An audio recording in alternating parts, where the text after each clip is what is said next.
பக்கங்கள் திரைப்படத்தின் தயாரிப்பாளர் திரு முத்துக்குமார் அவர்களை அன்போடு மேடைக்கு அழைக்கிறோம்.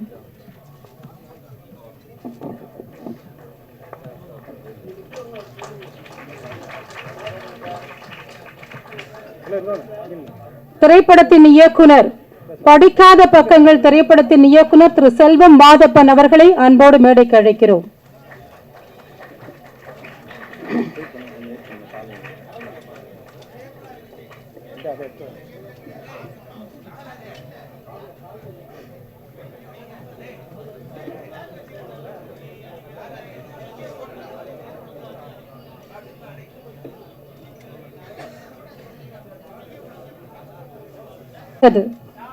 தந்த கவிதையோ உசுப்பி விட்டது.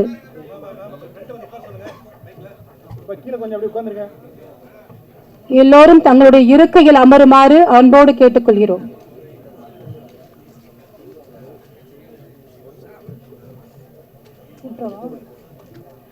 தமிழ் உலகம் வசப்பட்டது, தந்த கவிதையோ உசுப்பி விட்டது. முத்தும் வைரமும் ஏற்கனவே முன்னிலை பெற்றது. மயக்கும் வரிகளுக்கும் மாற்றி யோசிப்பதற்கும் வியக்கும் வியாபாரத்திற்கும் தமிழை கட்டி அரசாலும் கவி பேரரசு திரு வைரமுத்து அவர்களை அன்போடு மேடைக்கு அழைக்கிறோம்.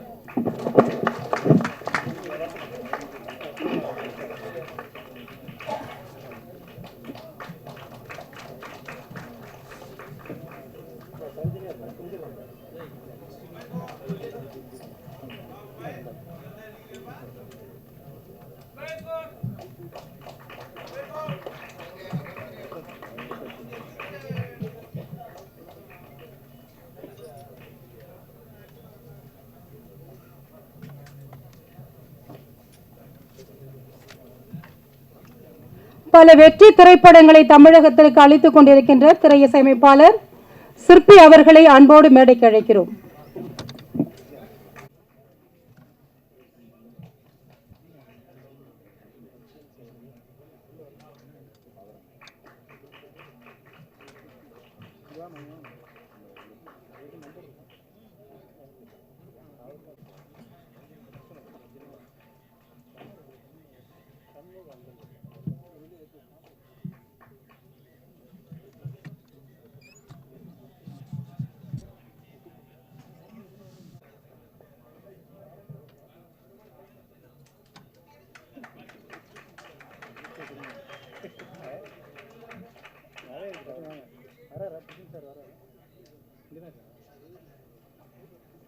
படிக்க தர்ஷினி பிரியா மற்றும் ஆதவன் பாலாஜி அவர்களையும் மேடைக்கு அழைக்கிறோம்.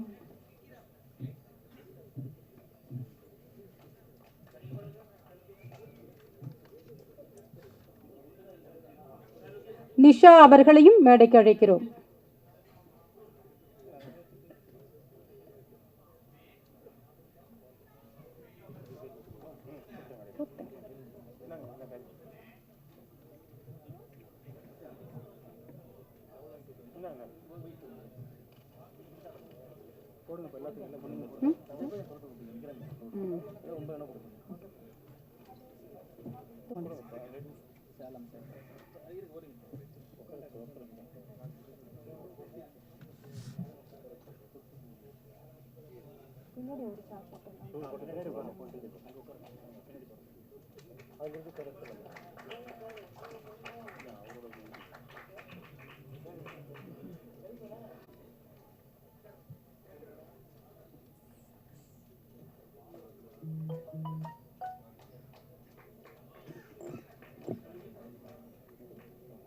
ஸ்டென் மாஸ்டர் மிரட்டல் செல்வா அவர்களை மேடைக்கு அழைக்கிறோம்.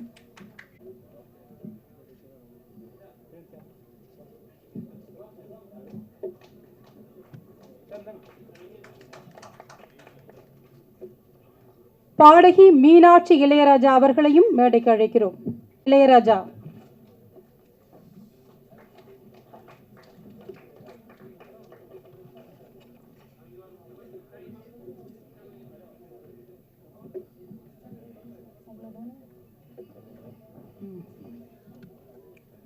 நடன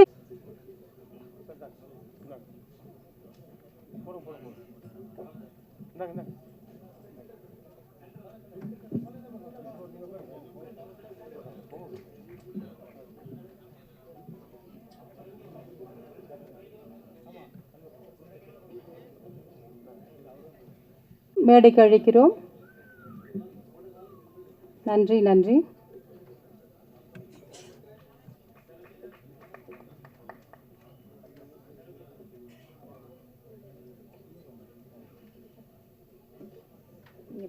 முத்துக்குமார் அவர்கள் உங்களோடு வரவேற்புரையாற்ற வருகிறார்.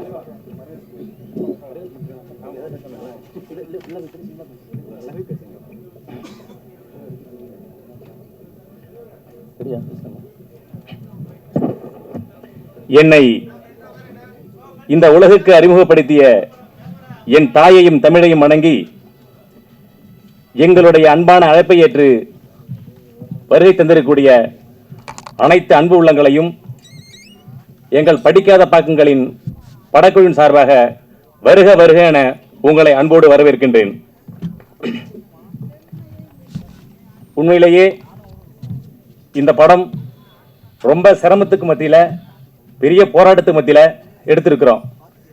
காரணம் என்னன்னா, ஏதோ ஒரு படம் எடுத்தோம் ஏதோ கொடுத்தோம் அப்படின்னு இல்லாம இந்த படம் என்பது முழுக்க முழுக்க பெண்களுக்கு உண்டான படம் அல்ல, இது ஒரு பாடம், ஒரு விழிப்புணர்வு பாடம். இந்த படத்தை இயக்குனர் என்கிட்ட கதை சொன்னாரு. அந்த கதையை கேட்கும் பொழுது என் மனசுக்குள்ள ஒளிஞ்சிருந்த, நான் பதுக்கி வச்சிருந்த, நான் தேக்கி வச்சிருந்த எண்ணத்தை அப்படியே பிரதிபலிக்கிற வகையில் அந்த கதையை சொன்னாரு. நிச்சயமா இந்த படத்தை நம்ம எடுத்தே ஆகணும். ஒவ்வொரு குடும்பத்திலையும் ஒவ்வொரு பெண்ணுக்கும் இந்த மாதிரி சம்பவங்கள் நடக்கும். அவங்க இந்த ஆபத்திலிருந்து எப்படி தப்பிக்கிறது, தன்னை எப்படி காப்பாற்றிக்கிறது அப்படிங்கிறதான் இந்த படம். உண்மையிலே இந்த அற்புதமான படத்தை எனது அன்பு இயக்குனர் செல்வம் மாதப்பன் அவர்கள் ரொம்ப அற்புதமாக இயக்கியிருக்காரு. அவருக்கு ஒரு பலத்த கைத்தறல் நீங்க கொடுக்கலாம். இதை ஏதோ பேசுறோம் பார்க்கறங்கிறது முக்கியம் இல்லைங்க. சொல்லுவாங்க இல்லையா, ஒரு 100 ரூபா கொடுத்தா சில்வர் தட்டு வாங்கலாம், ஒரு 500 ரூபா கொடுத்தா பித்தளை தட்டு வாங்கலாம், ஒரு 5000 ரூபா கொடுத்தா தங்க தட்டு வாங்கலாம். ஆனால் எத்தனை கோடி ரூபாய் கொடுத்தாலும் கிடைக்காத ஒரே தட்டு உங்களுடைய கைத்தட்டு மட்டும்தான். அதற்காகத்தான் இந்த போராட்டம். அதாவது பணம் சம்பாதிக்கிறது என்பதை நாம் எப்படி சம்பாதிக்கிறோம், மக்களுக்கு போய் எப்படி செய்தியை கொண்டு சேர்க்கிறோம் அப்படிங்கிறது மட்டும்தான். ஆனா உண்மையிலே இந்த படத்துல ஒவ்வொருத்தவங்களும் தன்னால எந்த அளவுக்கு முடியுமோ 100% எஃபெக்ட போட்டிருக்கிறாங்க. உண்மையிலே அது இன்னைக்கு சொல்லணும்னா இந்த படத்துல 2 பாடல் ஐயா எழுதியிருக்கிறாங்க. இதுவரைக்கும் எந்த படத்திலே வராத மாதிரி ஒரு புதுமையான விஷயத்தை எழுதியிருக்கிறாங்க. நீங்க பார்த்திருப்பீங்க. அந்த அளவுக்கு ஐயா சொன்ன விஷயம் என்னன்னா, இந்த ஒரு பாடல் இந்த சமூகம் உங்களை பாராட்டும் சொல்லி இயக்குனருக்கு ஐயா தனிப்பட்ட முறையில வாழ்த்துக்கள் சொன்னாங்க. இந்த விழாவுக்கு நிச்சயமா நான் வரேன்னு சொல்லி ஐயாவே முன்னாடி கூப்பிட்டது ரொம்ப ரொம்ப பெருமையா இருக்கு. இன்னும் நிறைய விஷயங்கள் நாம் பேசலாம். வைரம் இங்கு அமர்ந்திருக்க பொழுது முத்து நான் என்ன பேச, எல்லாரையும் ஐயா அவர்கள் பேச என்று சொல்லி இன்னும் நிறைய பேச வேண்டும் என்கின்ற எண்ணமும் ஆசையும் அதிகமாக இருப்பதால் இன்னும் என்னை போன்று நிறைய நண்பர்கள் பேச காத்துக் கொண்டிருக்கிறார்கள். அவைகளை பார்த்துவிட்டு எங்களை அழகாக படம் பிடித்து காத்துக் கொண்டிருக்கிற அத்தனை அன்புள்ளங்களுக்கும், ஏன்னா மிக மிக முக்கியம் நீங்க தான். நாங்க என்ன சொல்றோங்கிறத விட நாங்க எப்படி சொல்றோம், அதை எப்படி எழுதணுங்கிறது உங்கள்கிட்ட தான் இருக்கு. அதனால ஃபர்ஸ்ட் சொல்றது பத்திரிகை நண்பர்களுக்கும் ஊடகத்து நண்பர்களுக்கும், இந்த படம் எல்லாருக்கும் போய் சென்றடையணும். அது உங்க கையில தான் இருக்கு. இந்த மிகப்பெரிய பொறுப்பை உங்கள்கிட்ட ஒப்படைக்கிறோம், நீங்க கொண்டு சேர்ப்பீங்கிற நம்பிக்கையில அப்படி சொல்லிட்டு இந்த பேச வாய்ப்பளித்த அத்தனை அன்புள்ளங்களுக்கும் கோடான கோடி நன்றிகளையும் வணக்கம் சொல்லி விடைபெறுகிறேன். நன்றி, வணக்கம், ஜெய்ஹிந்த். நன்றி. லொல்லுசபா மனோகர் அவர்களை மேடைக்கு வருமாறு அழைக்கிறோம். சானியா அவர்களையும் மேடைக்கு வருமாறு அழைக்கிறோம்.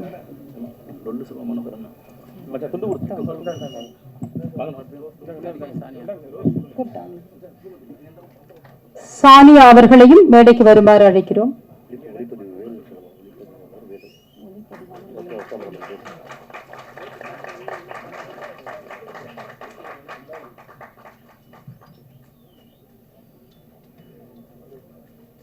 சானியா அவர்களையும் மேடைக்கு வருமாறு அழைக்கிறோம்.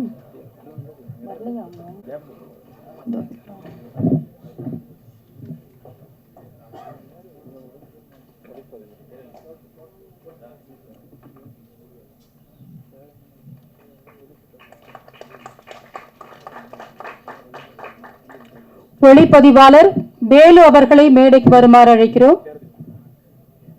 அதற்காக திரு முத்துக்குமார் அவர்களை மேடைக்கு அழைக்கிறோம்.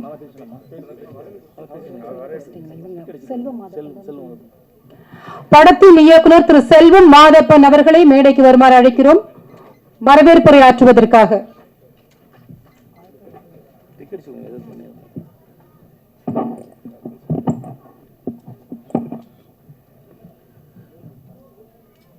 இது எனக்கு முதல் மேடை.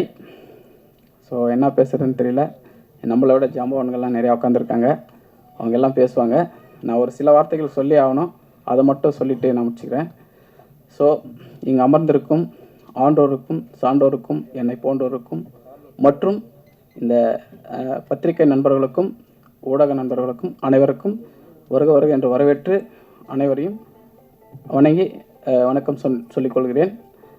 இந்த படிக்காத பக்கங்கள் எப்படின்னா, ஸோ எல்லாருடைய வாழ்க்கையிலையும் நம்ம கடந்து போயிட்டே இருப்போம். பட் ஏதோ ஒரு சிலதை மட்டும் மிஸ் பண்ணியிருப்போம்.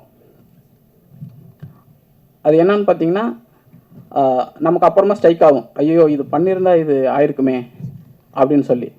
அந்த மிஸ் பண்ண விஷயந்தான் இந்த படிக்காத பக்கங்கள்.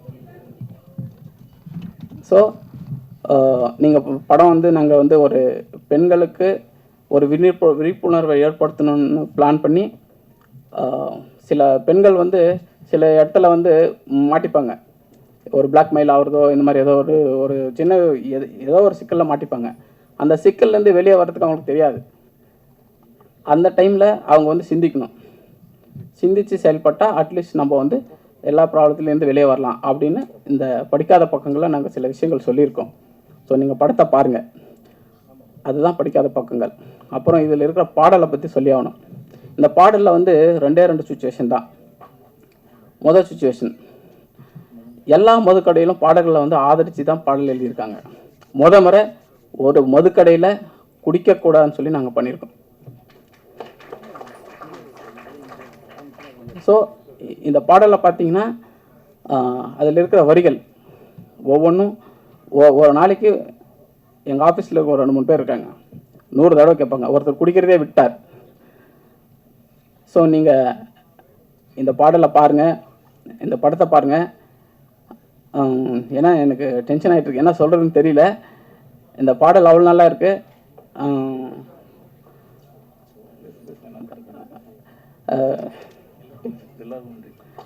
அப்புறம் வந்து அடுத்து வந்து நம்ம ஐயாவை எல்லாம் சொல்லுவார். ஏன்னா நாங்கள் நேரில் மீட் பண்ணும்போது அவ்வளோ எக்ஸ்பீரியன்ஸ் ஆச்சு எங்களுக்கு. ஸோ எல்லாருக்கும் நன்றி சொல்லி விடைபெறேன். வணக்கம்.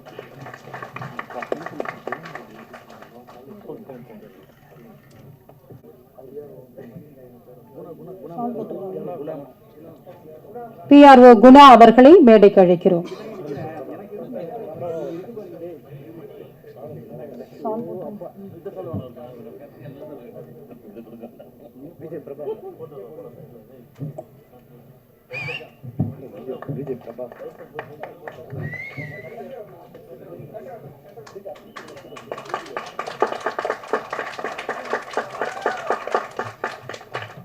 நன்றி. விஜய் பிரபா அவர்களை மேடைக்கு அழைக்கிறோம். விஜய்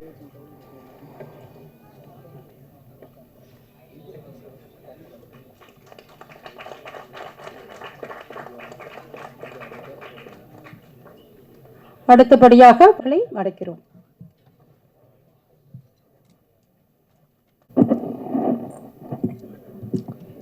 அனைவருக்கும் வணக்கம். பத்திரிகை நண்பர்களுக்கும் ஊடக நண்பர்களுக்கும் மேடையில் அமர்ந்திருக்கும் கவியரசு வைரமுத்து சார் அவர்களுக்கும் மற்றும் தயாரிப்பாளர் முத்துக்குமார், இயக்குனர் செல்வம் மாதப்பன் மற்றும் தொழில்நுட்ப கலைஞர்கள், நடிகர்கள் அனைவருக்கும் என்னுடைய மாலை வணக்கம். படத்தினுடைய தலைப்பு படிக்காத பக்கங்கள். நல்ல ஒரு பொய்டிக்கான தலைப்பை வச்சுருக்காங்க. அதற்கு வந்து வைரமுத்து சார் வந்து லிரிக்ஸ் கிடைச்சது உண்மையாகவே இந்த டீமுக்கு ஒரு பெரிய லக்கு.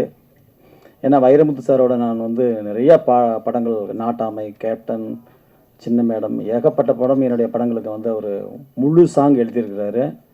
அவரை பற்றி நாம் படம் பண்ணும்போதெல்லாம் வந்து பார்த்திங்கன்னா வைரமுத்து சார் கூட படம் பண்ணும்போது இந்த மாதிரி நிகழ்வுகள் நடப்பதில்லை. அப்போவெல்லாம் ஆடியோ ரிலீஸ் ஃபங்க்ஷனு, ஒரு சிங்கிள் ட்ராக், எதுவுமே அந்த மாதிரி எந்த விதமான ஒரு ப்ரொமோஷன்ஸும் கிடையாது. ஆடியோ கடையில் கேசட் வாங்கி கேட்பாங்க, பாட்டு கிட்டாகும், படம் போகணும். பட் இன்றைக்கி இருக்கிற டெக்னீஷியன்ஸ் உண்மையாகவே இதெல்லாம் பெரிய லக், இந்த மாதிரி ஒரு நிகழ்வு நடக்கிறது. வைரமுத்து சாரை பற்றி நான் வந்து ஒரு சில வார்த்தைகள் இந்த நேரத்தில் சொல்லி பதிவு செய்கிறதுக்கு நான் விரும்புகிறேன். ஒரு கம்போசருக்கு வந்து வைரமுத்து சார் மாதிரி ஒரு ஆளுமை மிகுந்த ஒரு லிரிக் ரைட்டர் கிடைக்கிறது மிகப்பெரிய ஒரு வரப்பிரசாதம். அதை நான் வந்து அனுபவிச்சிருக்கேன். எனக்கு ஃபஸ்ட்டு அவர் எழுதின பாட்டு வந்து கேப்டன். உட்காந்து கம்போஸ் பண்ணிகிட்டே இருந்தேன், ஒரு வாரம் கம்போஸ் பண்ணிகிட்டே இருந்தேன். எந்த டியூனுமே ஃபைனல் ஆகலை. அவர் 1 hour வந்து சிட்டிங் உட்காந்துதே அந்த சாங் ஓகே ஆகிரும். ஏன்னா வெறும் டியூனை தத்தக்காரமாக பாடிட்டு இருக்கும்போது ப்ரொடியூசர்ஸ்க்கு அது பிடிக்காது. அவர் போட்ட வரிகளோடு அந்த பாட்டை பாடும்போது உடனே அவங்க ஓகே சொல்லிடுவாங்க. பர்டிகுலர்லி வந்து கேப்டனில் வந்து வில்லனை புகழ்ந்து பாடுற ஒரு சாங்கு, உனக்கு 1 மச்சம் உடம்புல இருக்குது, எனக்கு 2 மச்சம் இடப்பக்கம் இருக்குது, தலைவருக்கு மச்சம் உடம்பெல்லாம் தாழ் பணியும் இந்த ஊரெல்லாம் அப்படின்னு ஒரு பாட்டு ரகுவரன் சாருக்காக. அப்போ வந்து கம்ப்யூட்டரில் வந்து ஃபீடிங் பண்ணி பண்ணணும் அப்படின்னு சொல்லி போட்டு ஆர்பி சௌத்ரி சார்கிட்ட நான் சொன்னேன், 1 லட்ச ரூபா ஆகும் சார் அந்த பாட்டுக்கு அப்படின்ட்டு. சப்போஸ் டியூன் பிடிக்கலன்னா என்ன பண்ணுறது அப்படின்னு கேட்டார். இல்லை சார் கண்டிப்பாக உங்களுக்கு பிடிக்கும் அப்படின்னு நான் சொன்னேன். அப்போ வைரமுத்து சார் தான், இல்லை நீங்கள் அவரை ஃப்ரீயாக விடுங்க, கண்டிப்பாக உங்களுக்கு பிடிக்கும் அப்படின்னு சொல்லி போட்டு அவர் தான் எனக்கு மிகப்பெரிய சப்போர்ட்டாக அன்னைக்கு வைரமுத்து சார் இருந்தார். அதே மாதிரி நாங்கள் கம்ப்யூட்டரில் ப்ரோக்ராமிங் பண்ணி அவர் வந்து நான் டியூன் இப்படி பாடுறேன், தானன்ன தன்ன நன்ன தான நன்ன தான நன்ன தானன்ன தன்ன நன்ன தான நன்ன தன்ன நன்ன இப்படின்னா எப்படி ப்ரொடியூசர்ஸ் ஓகே நல்லாவே இல்லை அப்படின்ட்டார். அவர் எழுதினார், உனக்கு 1 மச்சம் உடம்புள்ள இருக்குது, எனக்கு 2 மச்சம் இடப்பக்கம் இருக்குது.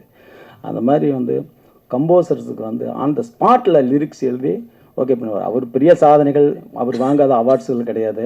இருந்தாலும் ஏன் சொல்கிறேன்னா, ஒரு கம்போசர்ஸுக்கு வந்து ஒரு மிகப்பெரிய சப்போர்ட்டாக இருக்கக்கூடிய ஒரு கவிஞர் வைரமுத்து சார். அவரோட வந்து நிறைய படங்கள், ஒரு 10 படங்கள் ஃபுல் ஆல்பம் அவர் எனக்கு இசையமைச்சிருக்கிறாரு. அது எனக்கு அந்த வாய்ப்பு கிடைச்சது மிகப்பெரிய இறைவனுக்கு இந்த நேரத்தில் நன்றி சொல்லிக்கிறேன். ஐயா அவர்களுக்கு இந்த நேரத்தில் நான் நன்றியை தெரிவிச்சுக்கிறேன். ஸோ சமீபத்தில் தான் வந்து இந்த படத்துக்கான இயக்குனர் மாதப்பன் வந்து முத்துக்குமாரோட வந்து என்கிட்ட ஒரு கதை சொன்ன, அப்படி அடுத்து நாங்கள் ஒரு காமெடி படம் பண்ணுறோம் சார், நீங்கள் தான் இசையமைக்கணும் அப்படின்னு சொல்லிட்டு வந்தேன். அப்படி அந்த கதை சொல்லும் போதே வந்து அவர் ஒரு நல்ல திறமைசாலி, ஒரு நல்ல டைரக்டரு. கண்டிப்பாக வந்து இந்த படிக்காத பக்கங்கள் படத்தை அவர் மிக சிறப்பாக இயக்கியிருப்பார். இந்த படம் மிகப்பெரிய வெற்றி படமாக அமையும். ஸோ ஹோல் டீமுக்கும் என்னுடைய மனமார்ந்த வாழ்த்துக்களை தெரிவிச்சுக்கிறேன். இந்த படத்தினுடைய தயாரிப்பாளர் முத்துக்குமார் தொடர்ந்து நல்ல படங்களை தயாரித்து நல்ல டெக்னீஷியன்ஸுங்களையும் நல்ல நடிகர் நடிகைகளையும் அறிமுகப்படுத்தி இண்டஸ்ட்ரியில் ஒரு பெரிய ஒரு ப்ரொடியூசராக வள வரணும்னு எல்லாம் உள்ள இறைவனை வேண்டி வாழ்த்துகிறேன். நன்றி, வணக்கம்.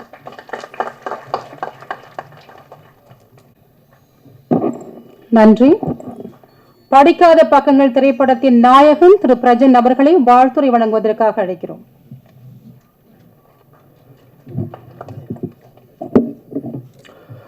எல்லாருக்கும் வணக்கம். ஊடக நண்பர்கள், மீடியா நண்பர்கள் எல்லாருக்கும் வணக்கம். மேலே அமர்ந்திருக்கும் நடிகர்கள் வைரமுத்து அவர்களுக்கும் சிபி சாருக்கும் வணக்கம். படிக்காத பக்கங்கள் ரொம்ப ரொம்ப நெருக்கமான படம். எல்லா ஹீரோக்களும் எல்லா படங்களும் நாங்கள் நடிச்சிட்ருப்போம். பட் ஆனால் உண்மை சம்பவம்னு ஒரு விஷயம் இருக்குது. டைரக்டர் ரெஸ்ட்ரிக்ட் பண்ணிட்டாரு, படம் சென்சார் போயிட்டுருக்குன்னா சில விஷயங்கள் உடைக்க முடியாது. மேலோட்டமாக சில விஷயங்கள் சொன்னால் தான் எங்களுக்கு பப்ளிசிட்டி. இப்போ வைரமுத்து சார் வந்துட்டார், அதனால் வந்து எங்களுக்கு மிகப்பெரிய எங்களுக்கு அதோட பெரிய சக்தி இருக்குது. அதை தாண்டி ஒரு விஷயங்கள் படங்களுக்கு ஏதாவது ஒரு விஷயங்கள் ஃபீடிங் இருக்கணும். அப்போது டைரக்டர் சொன்னார், இது மட்டும் சொன்னால் போதும், இதெல்லாம் சொல்ல வேண்டான்னு. ஸோ அதை தவிர்த்து நான் சொல்கிறேன். ஒரு 5 வருடங்களுக்கு முன்னாடி தமிழ்நாட்டையே ஒரு தலைகையாக புரட்டி போட்ட ஒரு சம்பவம் தான் இந்த படத்தோட கதை. அதை நம்ம சொல்லுவோம் இல்லையா, இப்போ நம்ம ஒரு டிபார்ட்மெண்டல் ஸ்டோர் போனீங்கன்னா நம்ம ஏதோ ஒரு பேஸ்ட்டு வாங்குவோம், இல்லை ஃபார் எக்ஸாம்பிள் ஊருக்காக வாங்குவோம். அதை பார்த்து நம்ம பண்ணுவோம், அது மேனுஃபேக்சரிங் டேட்டை பார்ப்போம். அது பிரச்சனை ஆனால் மட்டும்தான் அந்த டிபார்ட்மெண்ட்டில் சேல் பண்ண சம்மந்தப்பட்ட கன்சர்ன் கம்பெனிகள் வந்து பண்ண தப்பை பெருசாக போடுவாங்க. அதுக்கப்புறம் அவங்க வெளியே வந்தாங்களா, பெயிலில் வந்தாங்களா, அதோட தீர்வு என்னன்றது விஷயமே இருக்காது. ஸோ அது சார்ந்த ஒரு உண்மை சம்பவம் தான் இந்த படத்தோட கதை. ஸோ உண்மை சம்பவத்தில் என்றைக்குமே நம்ம ஒரு பங்கு இருக்கணும். ஒரு நடிகருக்கு ஒரு ஹீரோவாக ஒரு வாய்ப்பு கிடைக்கிறதுன்றது ரொம்ப ரொம்ப பெரிய விஷயம். அது மாதிரி செல்வம் சார் கூப்பிட்டு அந்த கதை சொன்னார். வழக்கம் போல் ஒரு நல்ல ஒரு ரோல். இந்த படத்தை சான்சஸ் நிறைய இருந்துச்சு, நடிக்கிறதுக்கு நிறைய ஆப்ஷன் இருக்குது. நல்ல டயலாக் டெலிவரி இருந்துச்சு, நல்ல ஸ்பேஸ் கொடுத்தாரு. ஸோ ரொம்ப ஃபாஸ்ட்டாக படம் பண்ணார். ஆக்சுவலாக கிட்டத்தட்ட ஒரு 30 நாளில் ஒரு படத்தை முடிச்சிருக்காரு. ஏன்னா அவரை பற்றி சொல்லணும்னா அவரும் ஒரு நல்ல பெரிய கேமராமேன். கன்னடா படங்கள் நிறைய படங்கள் பண்ணியிருக்காரு, 40 படங்கள் பண்ணியிருக்காரு. ஸோ டெபியூ தமிழில் ஃபஸ்ட்டு. ஸோ அவரை நம்பி அப்படி ஒரு கதை சொல்லும்போதே ப்ரொடியூசர் முத்துக்குமார் சார் வந்து கலக்கப்போது யாருன்னு ஒரு பெரிய உங்களுக்கு தெரிஞ்சிருக்கும். நம்மளை என்றைக்கு நம்ம பெரிய டென்ஷனில் வாழ்ந்துட்டு இருக்கும்போது சிரிக்க வைக்கிறதுக்கு ஒரே ஒரு ஷோவாக இருந்தது சன் டிவிலையும் அந்த ஒரு ஷோ தான். அதை வந்து சில்வர் ஜூப்ளி பார்த்த ப்ரொடியூசர். ஸோ அவர் ஒரு விஷயம் பண்ணும்போது நிச்சயமாக அது தப்பாகாதுன்னு பெரிய நம்பிக்கை இருக்குது. ஒரு இயக்குனர் ஒரு கதை சொல்லும்போது அந்த கதையை நம்பணும், இவர் எப்படி எடுப்பாருன்றது நம்பிக்கைன்ற அந்த கதை மேல் நம்பிக்கை வச்சுருந்தாரு. அதுக்கு பெரிய வாழ்த்துக்கள். கூடிய சீக்கிரம் இந்த படம் 3ஆம் தேதி திரைக்கு வருது. அது இல்லாமல் வில்லன் கேரக்டரில் பாலாஜி அவர்கள் நடிச்சிருக்காரு. ரொம்ப சந்தோஷமாக இருக்குது. ஸோ என்றைக்குமே உண்மை சம்பவத்துக்கு ஒரு மரியாதை இருக்குது, நிச்சயமாக அதை கரெக்டாக பண்ணியிருக்காரு. ஸோ அது திரைக்கு வரும்போது தான் அந்த படம் எப்படிப்பட்ட கதைன்னு எல்லாருக்கும் தெரிய வரும். ஸோ ரொம்ப சந்தோஷம். நண்பர்கள், நீங்கள் எல்லாருமே மீடியா நண்பர்கள், பத்திரிகை நண்பர்கள்லாம் சப்போர்ட் பண்ணுங்கள். இது வரைக்கும் நீங்கள் கொடுத்த சப்போர்ட்டில் தான் படிக்காத பக்கங்கள் வரைக்கும் நான் வந்திருக்கேன். தொடர்ச்சி நிறைய படங்கள் நான் நடிச்சிட்ருக்கேன். உங்கள் சப்போர்ட் ரொம்ப ரொம்ப முக்கியம். அன்பேசும் வாய்ப்பளித்து நன்றி. தேங்க்யூ. படிக்காத பக்கங்கள் திரைப்படத்தின் பின்னணி இசையமைப்பாளர் திரு சாய் அவர்களை வாழ்த்துரை வழங்குவதற்காக அழைக்கிறோம். எல்லாருக்கும் என் பணிவான வணக்கங்கள். படிக்காத பக்கங்கள் வந்து என்னோட ஆல்மோஸ்ட் ஒரு 15-20 மூவிஸ் ஆல்மோஸ்ட் நான் பண்ணிட்டேன். Telugu, Tamil, Kannada, Malaysian movies. படிக்காத பக்கங்களில் நான் ஆக்சுவலாக ஒரு 3 பேர் ரொம்ப இம்பார்ட்டண்ட்டாக சொல்லணும். First I will start with என்னோட ப்ரொடியூசர் முத்துக்குமார் சார் பற்றி சொல்லணும். Is like not only a producer, very good supportive. ரொம்ப எமோஷ்னலாக வந்து நிறைய விஷயங்கள் வந்து எங்களுக்கு எமோஷ்னல் நிறைய விஷயங்கள் வந்து அவர் சப்போர்ட் பண்ணனால தான் என்னால் இந்த அளவுக்கு வந்து பேக்ரவுண்ட் ஸ்கோர் பண்ண முடிஞ்சுது. ஸோ எல்லோரும் இப்போ நேற்று நைட் ப்ரிவ்யூ பார்த்துட்டு எல்லோரும் வாழ்த்தும் போது ரொம்ப சந்தோஷமாக இருக்குது. பேக்ரவுண்ட் ஸ்கோர் ரொம்ப நல்லா இருக்குது, படத்தையே ரொம்ப லிஃப்ட் பண்ணியிருக்கீங்க.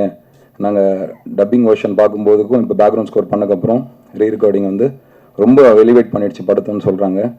ஸோ நம்ம என்ன தான் எவ்வளோ காசு சம்பாதிச்சாலும் எவ்வளோ படங்கள் ஒர்க் பண்ணாலும் அந்த லாஸ்ட்டாக வந்து ப்ரொடியூசர்ஸ் அண்ட் டைரக்டர்ஸ் வாழ்த்தும் போது தான் அந்த ஒரு second will get so happiness. அதுக்கு நான் கடவுளுக்கும் எல்லாருக்கும் நன்றி சொல்கிறேன். ஸோ முத்துக்குமார் சார் வந்து அந்த ஒரு சப்போர்ட் நிச்சயமாக ரொம்ப நன்றி sir. Next I want to come with about the director Selvam sir. Selvam sir பற்றி சொல்லணும்னா எனக்கு ஆல்மோஸ்ட் இப்போ ஒரு 4 months தான் பழக்கம். Is a very good cinematographer. ஏன்னா அவரோட கன்னடா படம் ஒன்று வரப்போகுது, அதாவது காந்தாரா, கேஜிஎஃப் அந்த ரேஞ்சுக்கு இருக்கும். நீங்கள் பார்த்தீங்கன்னா அந்த படத்தோட ஒர்க்கு கேமரா அவ்வளோ சூப்பராக பண்ணியிருப்பாரு. ஸோ அதை பார்த்தோன்னே எனக்கு இம்ப்ரெஸ் ஆகிடுச்சு இவர் கூட எப்படி ஒர்க் பண்ணணும். பட் நான் ராஜமௌலி சார் அசிஸ்டண்ட்டு, ஆல்மோஸ்ட் பெரிய பெரிய படங்கள் தெலுங்குல பெரிய ஆக்டரி கொடுத்த டைரக்டர்ஸ் கூட ஒர்க் பண்ணியிருக்கேன். நிறைய டைரக்டர்ஸ்க்கு வந்து மியூசிக் அந்த அளவுக்கு சொல்லுவாங்க, நாங்கள் செய்வோம். But first time in my life Selvam sir பற்றி சொல்லணும்னா அவருக்குள்ளே ஒரு மியூசிக் டைரக்டர் இருக்காருன்னு எனக்கு தெரியாது. எவ்ரிடே நான் ஒர்க் பண்ணும்போது எனக்கு என்னன்னா இவர் ஒரு வேலை ஏதாவது மியூசிக் டைரக்டர் வேலை செஞ்சிருப்பாரோ, ஏன்னா அந்த அளவுக்கு ஒரு மியூசிக் சென்ஸ் சொல்ல ஒரு மனுஷன். I am so happy to work with him. Every reel by reel இல்லை நீங்கள் மட்டும் உட்காருங்க, வேற எந்த மியூசிஷியன்ஸ் வேணாம், ஃபுல் மூவி நீங்களும் நான் மட்டும் உட்காந்து பண்ணலான்னு சொல்லிட்டு கிட்டவே இருந்து ஒரு ரொம்ப பிரதர் மாதிரி இந்த அளவுக்கு இன்னைக்கு நீங்கள் பாராட்டுறாங்கன்னா செல்வம் சாரோட சப்போர்ட்டும் இருக்குது எனக்கு. So I want to thanks Selvam sir. And இந்த வாய்ப்பு எனக்கு வந்து ஆக்சுவலாக இந்த டீம் இன்ட்ரடியூஸ் பண்ணதுக்கு டைரக்டர் ஜோசப் பண்ணேன். அவர் இப்போ ஒரு மூவி முடிஞ்சு ரிலீஸ் ஆக போகுது.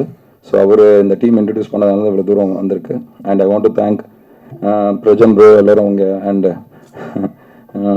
ஐயா வருமுத்து ஐயா வந்து எங்கள் எல்லோரும் ப்ளெஸ் பண்ணோம், மீடியா எல்லாருக்கும் ஹெல்ப் பண்ண வந்திருக்காங்க. அண்ட் சிற்பி sir and producer mister Mahendrakumar Jain sir, எல்லோரும் இங்கே இருக்கிற டீம் எல்லாருக்கும் நான் நன்றி சொல்கிறேன். தேங்க்ஸ். இந்த படிக்காத பக்கங்கள் டிஃப்ரெண்ட்டாக வந்து கண்டிப்பாக இப்போ இருக்கிற software people and generation new college பசங்க எல்லாருக்குமே கண்டிப்பாக பிடிக்கும். ஏன்னா ரொம்ப ஒரு முக்கியமான விஷயத்த இந்த படத்தில் சார் சொல்லியிருக்காரு செல்வம் சார். ஸோ எல்லோரும் ஃபேமிலியோட போயிட்டு ஒரு நல்ல ஒரு இன்ஃபர்மேஷனோட இந்த படம் வந்து நீங்கள் ஒரு எக்ஸ்பீரியன்ஸ் பண்ணுவீங்க. இந்த வாய்ப்பு கொடுத்ததுக்கு நான் நன்றி சொல்கிறேன் இந்த டீமுக்கு. ரொம்ப தேங்க்ஸ். நன்றி, வணக்கம். அடுத்தபடியாக திரைப்படத்தின் பதிப்பாசிரியர் எடிட்டர் திரு சரண் சண்முகம் அவர்களை வாழ்த்துரை வழங்க அழைக்கிறோம். இங்கே வந்திருக்கிற பிரசன்ட் மீடியா, அப்புறம் ஃபேமிலி அண்ட் ஃப்ரெண்ட்ஸ் எல்லாருக்கும் முதற்கண் வணக்கத்தை சொல்லியிருக்கேன். அப்புறம் இங்கே வந்திருக்க பெரியவங்க எல்லாத்துக்குமே வணக்கத்தை தெரிவிச்சுக்கிறேன். படிக்காத பக்கங்கள் இந்த படம் ஃபஸ்ட்டு எனக்கு வாய்ப்பு கிடைக்கிறதுக்கு வந்து மூர்த்தி சார் தான் எனக்கு இருந்தார். அவருக்கும் இந்த நேரத்தில் நன்றி தெரிவிச்சுக்கிறேன்.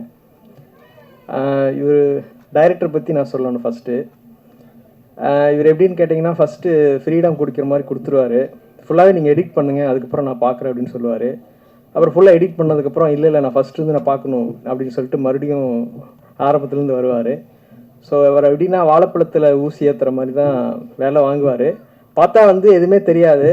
ஸோ அப்படி தான் வேலை வாங்குவார். மறுபடியும் பார்த்தீங்கன்னா வேலை பண்ணிட்டே இருப்போம். அதே பார்த்தீங்கன்னா கரெக்ஷன் நிறையா பண்ணிகிட்டே இருப்போம். அதுமெல்லாம் அவர்கிட்ட நிறைய விஷயங்களை கற்றுக்கிட்டேன். அதையும் நான் நேரத்தை தெரிவிச்சுக்கிறேன். அதுக்கப்புறம் ப்ரொடியூசர் முத்துக்குமார் சார், அவர் ப்ரொடியூசர் மாதிரியே இருக்க மாட்டார், ரொம்ப க்ளோஸாக ஃப்ரெண்டு மாதிரி தான் இருப்பார். அவர் பார்த்தீங்கன்னா எதை கேட்டாலும் எனக்கு தெரியாதுங்க, டெக்னிக்லாம் எதுவுமே தெரியாது அப்படின்னு தான் சொல்லுவார். ஆனால் பார்த்தா அவருக்கு எல்லா விஷயமே தெரிஞ்சிருக்கும். பட் இருந்தாலும் அவரும் பார்த்தீங்கன்னா எல்லாருமே ஒரு டீம் ஒர்க் தான், எல்லாருமே சப்போர்ட்டாக ஒர்க் பண்ணியிருக்கேன். அதுக்கப்புறம் பிரஜன், அப்புறம் பாலாஜி, அதுக்கப்புறம் பார்த்தீங்கன்னா எல்லாருக்குமே நன்றி. அதுக்கப்புறம் பார்த்தீங்கன்னா இந்த படத்தில் எனக்கு ஒர்க் பண்ணல நிறைய விஷயங்கள் என்னென்னா,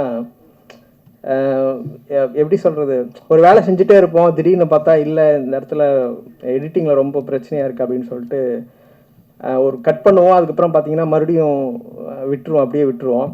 அதுக்கப்புறம் மறுபடியும் பார்த்தீங்கன்னா இந்த படம் பார்த்தீங்கன்னா நிறைய கன்ஃபியூஷன்லேயே தான் எடிட் பண்ணிகிட்டே இருந்தோம். அதுக்கப்புறம் பார்த்தீங்கன்னா ஒரு கரெக்டான ஒரு ஆர்டர் கிடச்சிருச்சு. படம் இப்போ ட்ரெய்லர் நீங்கள் பார்த்துருப்பீங்க, அதில் எந்த அளவுக்கு உங்களுக்கு புரிஞ்சுதுன்னு தெரியல. ஆனால் படம் பார்த்தீங்கன்னா ஹோல் படம் நேற்று தான் நாங்கள் க்யூப்பில் படம் பார்த்தோம். பார்த்துட்டு எங்கள் ரொம்ப ஆல்ரெடி ஃபஸ்ட்டு இருந்த வருஷனோட இப்போ ரொம்பவே நல்லா வந்திருக்கு. இந்த ஒர்க் பண்ண எல்லா டீமுக்கும் சரி, அப்புறம் மியூசிக் டைரக்டருக்கு, அப்புறம் இங்கே வந்துருக்கிற வைரப்பன் சாருக்கும் நன்றி தெரிவிச்சுக்கிறேன். அப்புறம் இவர் அவங்க ஃபேமிலியெலாம் வந்திருக்காங்க, டைரக்டர் முத்துக்குமார் சாரோட ஃபேமிலி, அவங்களுக்கு எல்லாத்துக்குமே ரொம்ப நன்றி. இந்த வாய்ப்பு கொடுத்த டைரக்டர் சாருக்கும் ப்ளஸ் மூர்த்தி சாருக்கும் நன்றி. வணக்கம். படிக்காத பக்கங்கள் திரைப்படத்தின் பாடகி மீனாட்சி இளையராஜா அவர்களை வாழ்த்துரை வழங்க அழைக்கிறோம்.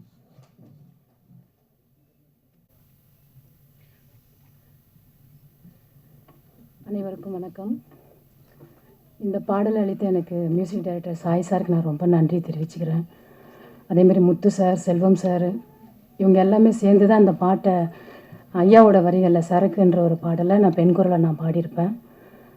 நான் கூட நினச்சேன் இது ஒரு மாதிரி போதையான பாடலாக இருக்கும் போல இருக்கு, ஒரு டீச்சராக இருந்துக்கிட்டு இதை நம்ம பாடலாமான்னு.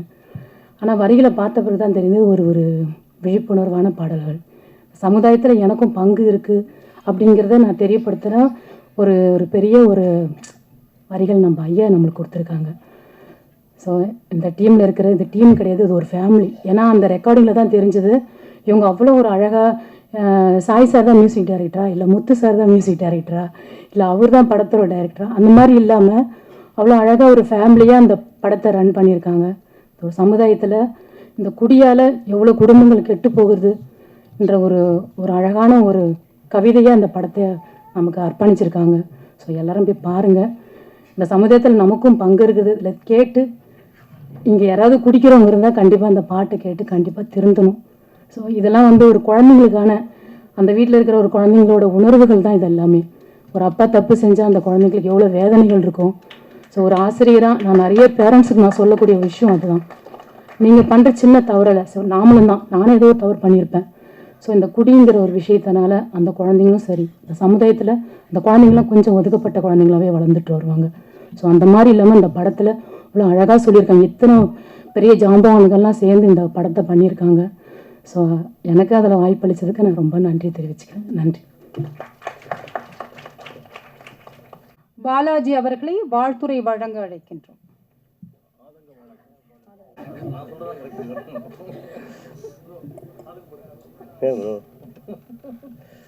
வணக்கம் எல்லாம், என் பேர் ஆதவ பாலாஜி. இப்போ பேரை மாற்றிருக்கேன் ஆதவங்க பாலாஜின்னு சொல்லிட்டு, அதுக்கு அவங்களுக்கு நன்றி சொல்லிக்கிறேன்.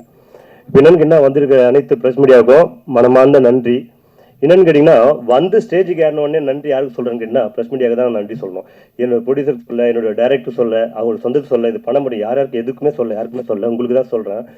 ஆனால் ஒரு நிகழ்ச்சியிலையும் பார்த்து இந்த சின்ன படத்தை அந்த அளவுக்கு நீங்கள் கொண்டு போய் சேர்க்கறதுக்கு நீங்கள் உதவி பண்ணலன்னு எனக்கு தெரியல. ஏன்னா தொடர்ச்சியாக பார்த்தீங்கன்னா நாங்கள் கண்டினியூவாக ஒரு நல்ல படம் எடுத்திருக்கோம், நல்லா செலவு பண்ணியிருக்கோம், எங்களால் முடிஞ்ச அளவுக்கு பண்ணியிருக்கோம், புது நடிகர்களை வச்சு நாங்கள் பண்ணியிருக்கோம்.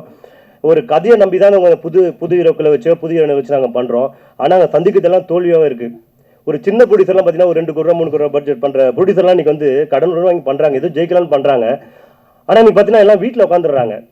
இப்போ பாருங்கள், எல்லாமே என்னுடைய டைரக்டர் பாருங்கள், எல்லாம் புதுமுகங்களுக்கு தான் வாய்ப்பு கொடுத்துருக்காரு. இப்போ ஐயா மட்டும் தான் பார்க்க போனால் ஐயோ பிரஜன் ப்ரோ மட்டும் தான் கொஞ்சம் சீனியராக இருக்காங்க, மற்ற எல்லாமே புதுசாக தான் இருக்காங்க. அப்படி அவங்க வாய்ப்பு கொடுக்குற இவங்களை நீங்கள் வெற்றியடை வைக்கிறதுக்கு நீங்கள் எங்களுக்கு பெரிய உதவி பண்ணணும். என்னன்னு கேட்டீங்கன்னா சின்ன சின்ன கண்டென்ட் வந்து பார்த்தீங்கன்னா எதுவும் நீங்கள் போகிறீங்க. நான் கூட லாஸ்ட்டு என்னுடைய இப்போ மெய்ப்பட செய்யப்படம் நான் ஹீரோ பண்ணியிருந்தேன், இப்போ நான் வில்லனாக பண்ணியிருக்கேன். இது காரணம் என்னன்னு கேட்டீங்கன்னா நல்ல கதை நல்ல படம் எடுத்திருக்கோம், ஆனால் இதை கொண்டு போய் சேர்க்குற விதம் எங்களுக்கு தெரியாமல் போயிடுச்சு. அதை நீங்கள் தான் கொண்டு போய் சேர்த்துருக்கணும், அதை சேர்க்காம விட்டீங்க. தயவு செஞ்சு சொல்கிறேன், இந்த மாதிரி புதுசாக வர டைரக்டருக்கு நிறைய வாய்ப்பு வரணும். நிறைய புது ஹீரோக்களுக்கு புது ஹீரோயின் வரவங்களுக்கு புது நடிகர்களுக்கு வாய்ப்பு யார் கொடுப்பான்னு பார்த்தீங்கன்னா புதுசாக வர டைரக்டர் தான் கொடுப்பாங்க, சின்ன ப்ரொடியூசர் தான் கொடுப்பாங்க, புது டைரக்டர் மட்டும் தான் கொடுக்க முடியும். அதை ஃபர்ஸ்ட் நீங்க தெரிஞ்சுக்கங்க. இன்னைக்கு பார்த்தீங்கன்னா இன்னைக்கு ரிலீஸ் பண்றாங்க, இன்னைக்கு பார்த்தீங்கன்னா கோடிக்கணக்கில் நல்லது. ஆனால் இன்னைக்கு ஒரு 3 கோடி படம் பண்றேன்னா அந்த போட்ட கதை எடுக்கிறதுக்கு ரொம்ப திண்டாடுறதா இருக்கு. இதை எப்படி எங்களால எப்படி கொண்டு போய் சேர்க்க முடியுன்றது எங்களுக்கு முடியல. ஏன்னா எல்லாம் ஃபேமிலியை விட்டுட்டு எங்கெங்கேயோ கடத்தை வாங்கி இங்கே வந்து சென்னையில் ஊரில் இருந்து சென்னைக்கு வந்து எல்லாரையும் விட்டுட்டு ஒரு டைரக்டர் ப்ரொடியூசர் எல்லாமே முடிச்சுட்டு உட்காந்துருக்காங்க, தூக்கம் இல்லாமல் இருக்காங்க. இதை கூட நாங்களும் ட்ராவல் பண்ணிருக்கோம், புரியுதுங்களா? இதை வந்து நீங்கள் தயவு செஞ்சு சொல்கிறேன், இதை போய் சேர்க்கணும், நல்லா மக்கள்கிட்ட போய் சேர்க்கணும். சேர்த்து இந்த டைரக்டரை இந்த ப்ரொடியூசரை நீங்கள் வெற்றி அடை வச்சிங்கன்னா கண்டிப்பாக எங்களா மாதிரி நிறைய புதுமுகங்கள் நிறைய வருவாங்க, அவங்களுக்கும் வாய்ப்பு கொடுத்த மாதிரி இருக்கும். இதை தயவு செஞ்சு சொல்கிறேன், உங்களை கையெடுத்து கும்பிட்டு கேட்டுக்கிறேன். எங்களால் தோல்வியை நிறைய சந்திக்கவும் முடிய மாட்டுது, ஏன்னா நிறைய எஃபர்ட் போடுறோம், ஆனால் அது வெற்றி அடையிறது எப்படின்னு தெரியல. அதுக்கு முழுக்க முழுக்க நீங்கள் தான் எங்களை வெற்றி அடைய கொண்டு போய் சேர்க்கணும். செகண்ட் பார்த்தீங்கன்னா ஒரு தியேட்டர் பார்த்தீங்கன்னா பெரிய ஹீரோக்கள் படத்துக்கு பார்த்தீங்கன்னா 4 ஷோ 5 ஷோ கொடுக்குறாங்க, 4 ஷோ கொடுக்குறாங்க. எங்களுக்கு ஒரு ஷோ எப்படியே முட்டி மோதி நாங்கள் வாங்குறதா இருக்கு. ஆனால் அது எப்போ கிடைக்குதுன்னா ஃபர்ஸ்ட் ஷோ கொடுத்துட்றாங்க, ஒரு 10 மணி ஷோ கொடுத்துட்றாங்க. இதுக்கு எப்படி வந்து இதை வந்து மக்கள் பார்க்க முடியும்னு நினைக்கிறீங்க? இதுலேயே எங்களுக்கு பெரிய தோல்வியாக இருக்கு. ஏன்னா ஒரு பெரிய ஹீரோ வந்து 4 ஷோ கொடுக்குறாங்க, எங்களுக்கு ஒரு ஷோ நடுவில் ஒரு ஈவினிங் ஷோ கொடுக்கலாம். இதுக்கு பெரிய ஃபைட் பண்ணுறதா இருக்கு. இதே பக்கத்து ஆந்திராவில் எடுத்துக்கங்க, பெரிய படம் 4 கொடுக்குறாங்க, சின்ன படம் 2 படத்துக்கு வாய்ப்பு கொடுக்குறாங்க. ஆனா இங்க தமிழ்நாட்டுல அப்படி பண்றாங்களான்னு தெரியல. எனக்கு இனிமேல் வாய்ப்பு கிடைக்குதா கிடைக்கல எனக்கு வேற விஷயம், அது விட்டுருங்க. எனக்கு என்னன்னா நான் சாதாரண ஒரு குடும்பத்துல ஒரு குடிசை வீட்டுல தான் நான் பிறந்தேன். நான் இன்னைக்கு நான் பக்கத்து வீட்டுல போய் படங்கள் பார்த்த காலங்கள் தான். இன்னைக்கு நானே எனக்கு ஒரு பெரிய தியேட்டர்ல ஒரு சவுண்ட் பிரேம்ல நான் வந்துட்டேன். இன்னைக்கு இதுவே எனக்கு மிகப்பெரிய வெற்றி தான் எனக்கு, புரியுங்களா? இந்த வெற்றி எனக்கு போதும். ஏன்னா எனக்கு என்ன ஒரு கவுன்சிலர் இருக்காங்க, என்ன ஒரு ப்ரொடியூசர் கவுன்சில் இருக்காங்க, எல்லாத்துக்கும் வந்து ஒரு சின்ன ப்ராப்ளம் வந்து நிக்கிறாங்க. ஆனா இது புது ப்ரொடியூசருங்க தோக்குறதுக்கோ புது டைரக்டருங்க தோக்குறதுக்கோ எந்த ஒரு சப்போர்ட்டும் பண்ண மாட்டாங்க. இன்னைக்கு இந்த ஆடியோ லான்ச் கூட பாத்தீங்கன்னா நாங்க யாரை கூப்பிட்டு எல்லாரும் போய் இன்விடேஷன் எடுத்து நிக்கிறோம், ஆனா வர மாட்டாங்க. அதுக்கு நான் என்ன பண்ணணும்னு தெரியல. இதே வந்து ஒரு பெரிய ப்ரொடியூசர் பண்றாங்கன்னா அதுக்கு ஓடி முன்னாடி நிக்கிறாங்க. இதெல்லாம் உடையணும், இதெல்லாம் உடைஞ்சாதான் சினிமா கண்டிப்பா ஜெயிக்க முடியும். இன்னைக்கு பெரிய கதையை வச்சு நல்ல கதையை வச்சு பண்றவங்களாம் நீங்க தோத்து போறாங்க. சிம்பிளா எடுங்க, பிரம்மாண்டமா காமிக்கிறாங்க, அவங்க ஜெயிக்கிறாங்க. இந்த படத்தை நீங்க பாருங்க, கண்டிப்பா இதுல வந்து நான் நெகட்டிவ் கேரக்டர் தான் பண்ணிருக்கேன், இதை சந்தோஷமா ஏத்துன்னு பண்ணிருக்கேன். ஏன்னு கண்டிப்பா தியேட்டர்ல பார்த்தா என்ன திட்டுவாங்க, ஏன்னா அவ்வளவு விஷயங்கள் இதுல இருக்கு. அப்படி நான் என்ன நினைக்கிறேன்னு கேட்டீங்கன்னா, என் மூலியமா இந்த விஷயம் மக்கள் கிட்ட போய் சென்றடைந்து பார்த்து அதுல எனக்கு மிகப்பெரிய சந்தோஷம். ஏன்னா ஒரு சின்ன தவறு நடக்க பார்த்து அந்த தவறை உடனே வந்து ஒரு அப்பா அம்மா கிட்டயோ ஒரு காவல்துறை கிட்டே போய் சொன்னா அந்த இடத்துல இதை ஸ்டாப் பண்ணி நிறுத்த முடியும். இந்த ஒரு தவறை மறைக்கலான்ட்டு இன்னொரு தவறு பண்றாங்க, இன்னொரு தவறு அப்படியே போகிட்ட பெரிய விஷயமா போய் நடக்குது. இந்த படம் ரிலீஸ் ஆனா பெரிய பூகமே கண்டிப்பா வெடிக்கும். அதுக்கு இது எனக்கு உங்களுக்கு சென்சார் வரலன்னு நினைக்கிறேன். சென்சார் வந்துச்சுன்னா கண்டிப்பா நாங்க ஓப்பனா இதை நாங்க சொல்லுவோம் அப்படி நினைக்கிறேன். நீங்க கண்டிப்பா இந்த ஒரு இதை போடுங்க. என்னன்னா சின்ன வந்து லாஸ்ட் டைம் கூட பார்த்தா மேடம் வனிதா மேடம் வந்திருந்தாங்க. வனிதா மேடம் வந்தது ஒரு கண்டனா போடுறீங்க, ஆனா ஒரு ப்ரொடியூசர் ஒரு டைரக்டர் இங்க புலம்புறாங்க, இந்த படத்தை எடுத்துட்டோம் எப்படி போய் சேர்க்க போறேன்னு தெரியல, எங்களுக்கு புரியல, எங்களுக்கு தேட்டர் கிடைக்கல அப்படின்றாங்க. அதெல்லாம் எடுத்துன்னு போய் நீங்க சேர்க்க மாட்டீங்க. தயவு செஞ்சு சொல்றேன், அதெல்லாம் மக்கள் கிட்ட போய் சேருங்க. எங்களையும் வெற்றி அடை வைங்க. நாங்களும் பாருங்க, எங்களை மாதிரி பாருங்க, எங்கெங்கெல்லாம் வந்திருக்காங்க, பாம்பே கல்கட்டா அந்த மாதிரிலாம் வந்திருக்காங்க. இவங்களுக்கெல்லாம் நம்ம என்ன பேசுறோம் கூட தெரியாது. ஆனா ஏதோ இருக்கு இந்த படத்துல, அடுத்தவங்களுக்கு வாய்ப்பு கிடைக்கும் அப்படின்னு சொல்லி தான் வந்து எல்லாமே வந்து உட்காந்துன்னு இருக்காங்க. நீங்க பாத்தீங்கன்னா தெரியும், எல்லாமே பாருங்க உங்களுக்கு தெரியாத ஆட்கள் தான் இருக்கும். வைரமுத்து ஐயா தவிர பிரஜன் புரோவர் தவிர எல்லாமே புதுசு. நான் 4 படம் பண்ணியிருக்கேன், எனக்கு ஒரு 9 படம் பண்ணிட்டு நான் யாருன்னு தெரியல. இப்போ பாரு மேடம் கூட பார்த்தீங்கன்னா ஆதங்க பாலாஜினாங்க, எது பரவாயில்ல அப்படின்ற, அப்புறம் பாலாஜினாங்க, அப்புறம் ஆதவ பாலாஜின்றாங்க. இதெல்லாம் இருக்கு. அப்போ நான் என்ன தப்பு பண்ணது எனக்கே தெரியல. நாங்க சரியான ஒரு படத்தை எடுக்கிறோம், அந்த படத்தை எடுத்து ரிலீஸ் பண்ணி தியேட்டர் சுத்துறோம், எல்லாரும் போய் மீட் பண்றோம். ஆனால் எனக்கு தியேட்டர் கிடைக்க மாட்டுது. இதை எதுவுமே நீங்க கரெக்டா சேர்த்தீங்கன்னா, இந்த ப்ரொடியூசர் தலைவர் அவங்கலாம் இருக்காங்க இல்லையா, அவங்கெல்லாம் எங்களுக்கு கொஞ்சம் சப்போர்ட் பண்ணி ஒரு தியேட்டர் 2 தியேட்டர் கிடைச்சா கூட நல்லா இருக்கும். ஒரு ஈவினிங் ஷோ கிடைச்சா கூட இருக்கும். இந்த ஃபர்ஸ்ட் ஷோக்கே நாங்கள் திண்டாடுறதா இருக்கு. அதுக்கப்புறம் பார்த்தீங்கன்னா ஒரு ஓடிடி எப்படின்னு கேட்டீங்கன்னா, இன்னைக்கு எல்லாம் பெரிய பிசினஸ் தான் பார்த்துன்னு இருக்காங்க. இன்னைக்கு கதையை நம்புறது இல்லை, எதை நம்புறது இல்லை. பெரிய ஹீரோ பண்றாங்களா, ஓகே நாங்க எடுத்துறோம் அப்படிதான்றாங்க. ஒரு ஓடிடியில போய் எங்க படத்தை ரிலீஸ் பண்ணுறது, என்னோட 2 படம் மெய்ப்படத்தை நான் ஹீரோ பண்ணேன், இமெயில் ஒரு படம் பண்ணேன். 2 படமும் இன்னைக்கு ஓடிடிக்கு போகணும்னு நிற்குது. எனக்கு ஸ்டார் கட் கேட்குறாங்க. அதெல்லாம் வந்து உடையணும், எல்லாருக்கும் வாய்ப்பு கொடுக்கணும். நான் தவறா பேசியிருந்தா என்ன மன்னிச்சிடுங்க. இந்த படத்தை வெற்றி அடைய வைக்கிறது உங்கள் கையில் தான் இருக்குது. நன்றி, வணக்கம். வாழ்த்துறை வழங்குவதற்காக லொல்லு சபா மனோகர் அவர்களை அழைக்கிறோம்.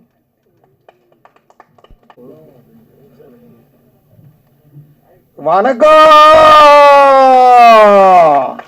என்னப்பா இவ்வளோ பேர் இருக்கிறாங்க, ஆள் இல்லை நீங்க ஒரு வணக்கத்துக்கு இவ்வளோ பேர் வெளியே வந்துட்டாங்களே.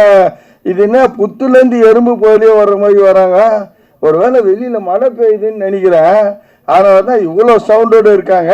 இருக்கட்டும். அது இங்கே இருக்கிற மீடியா நண்பர்களுக்கும் மேடையில் விட்டு இருக்கின்ற பெரியவர்களுக்கும் என் முதற்கண் வணக்கம். உடுக்கை ஏந்தவன் கைப்போலே அங்கே இடுக்கன் களைவதாம் நட்பு என்று இருக்கு.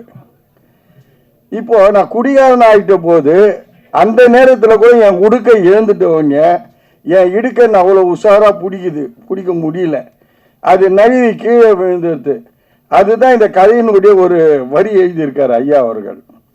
இது எவ்வளோ மதிமங்கிய மாலை நேரத்தில் மதிமங்கிய வேலையில் கூட நம்ம மதியை உஷாரா வைங்கோ அப்படின்றதுக்காக தான் இந்த வரிகளை அவர் சும்மா திறன்பட அழகா உங்களுக்காக நான் எழுதுறேன்னு சொல்லி அவர் முன் எழுதியிருக்காரு.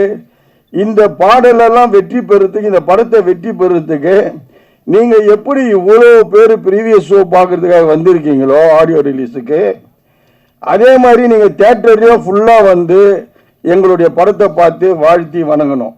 நன்றி, வணக்கம்.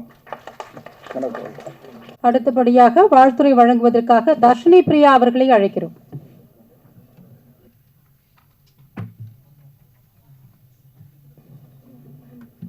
Good evening, everyone. The thing is, I don't know Tamil, so I can convey in English. I'm not going to talk much more. And firstly, I want to talk about the Selvam sir. He supported me a lot, actually. And moreover, this is my Tamil debut, first one. And I got very good experience. And my role is so good. That is a so innocent girl character. And moreover, this is the innocent girl, how she struggled when she comes in the hard times. This is the story. Please support. Thank you. தயாரிப்பாளர் மகேந்திரன் அவர்களை வாழ்த்துறை வழங்க அழைக்கிறோம். Good evening, வணக்கம். I wish you all the best success and give a big hit to this movie. The subject is very nice. Please come and watch and support us. Thank you. Thank you the whole team. அடுத்தபடியாக வாழ்த்துறை வழங்குவதற்காக நபீலா அவர்களை அழைக்கிறோம்.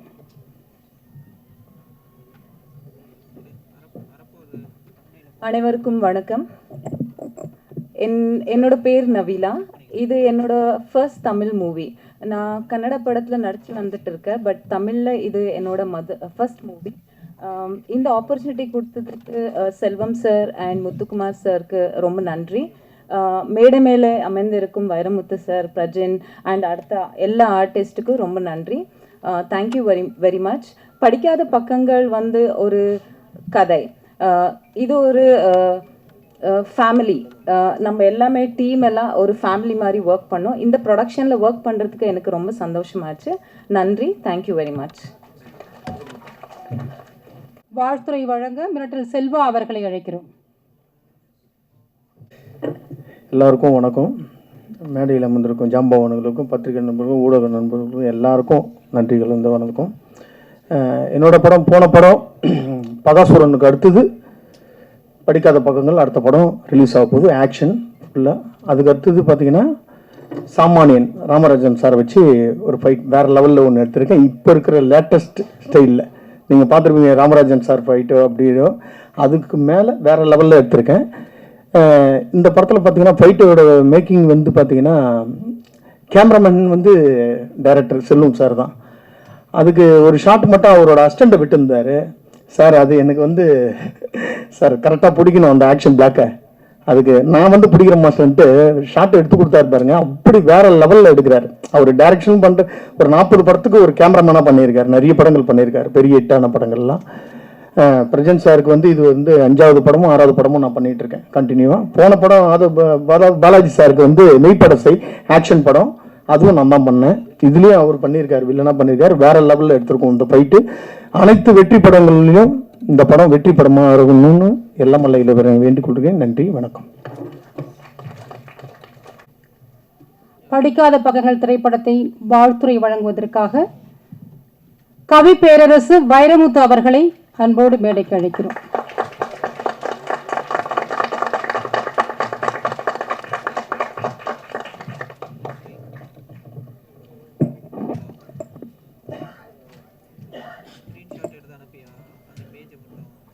தயாரிப்பாளர்